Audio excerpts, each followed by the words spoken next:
Valindra's Talisman presents the story of Solana Lúthien. Yo, we out here, Aberystwyth, 1038 on the Aberystwyth calendar. Specifically, we are over here at the remote coastal headquarters of the Knights of the Eastern Watch. An elf named Solana Lúthien served as Knight Captain of the Eastern Watch alongside her best friend Ivan Barrett under King Aldrich, an honest king who was beloved by his people during his long reign. When Aldrich died, he was replaced by his son, Rowan. Right away, it was apparent that Rowan was a fucking asshole. In his first address, Rowan claimed the Knights of the Eastern Watch reported that the dragon nation of Drakoulias was preparing to attack Aberystwyth. He added that an increased military presence would be necessary to defend against them. He then reinstated an outdated set of laws that gave him unchecked power and declared himself emperor, spreading his cruelty to every unfortunate soul in his empire. Solana and Ivan were ordered to pledge fealty to Emperor Rowan, or else they'd get the chop. Solana decided to play along, knowing damn well that no dragons had been seen by the Eastern Watch in over 300 years, and they were believed to have died out. Then, when she had the chance, she used her rank to reassign herself and Ivan. They moved from city to city, starting an underground resistance, and convincing the disillusioned people of Aberystwyth to join them on a voyage to the land once called Drakoulias, where they could strike out on their own.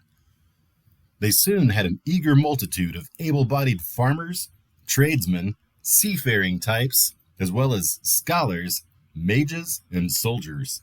Meanwhile, Solana, Ivan, and 23 hand-picked members of the resistance formed the Unseen Council and began writing the charter for their new settlement. Because secrecy was imperative to their survival, they entered into a magical pact that prevented them from communicating about the council to anyone who was not a member. Weeks before they set out, Ivan's sister Evelyn returned from studying civics and political science abroad. She and Solana were like... And then the voyage began, and all the while the two went on and on about political theory, government structures, the role of citizens within those structures, yada yada.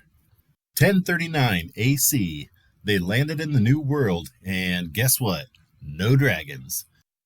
Evelyn suggested that the name be a tribute to the once great city of Ilium, so they went with Ilios, which, in the old tongue, meant New Ilium. They traveled north and founded their settlement not far from a tall, foreboding cliffside.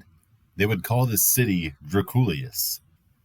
As the Unseen Council were still bound by their pact, they installed a puppet government to cover for them while they continued to operate in secret. Solana tried to introduce Evelyn's political ideas to the council, who began to doubt Solana's devotion to the charter and even questioned her leadership. Meanwhile, Evelyn grew suspicious of Solana's secrets, putting a strain on their relationship. A rift formed between those who were loyal to Solana and those, including Ivan, who sought to preserve the vision outlined in the charter. And just like that, the council split. Solana and her followers left Drakoulias. Evelyn was distraught when she learned that Solana had gone, so she left to find her. Over the years, Solana's followers grew in number, and they would eventually become the Poison Shadow Clan, and they began their search for the Black Page. But that's a story for another day. Join us next time on Valindra's Talisman Presents.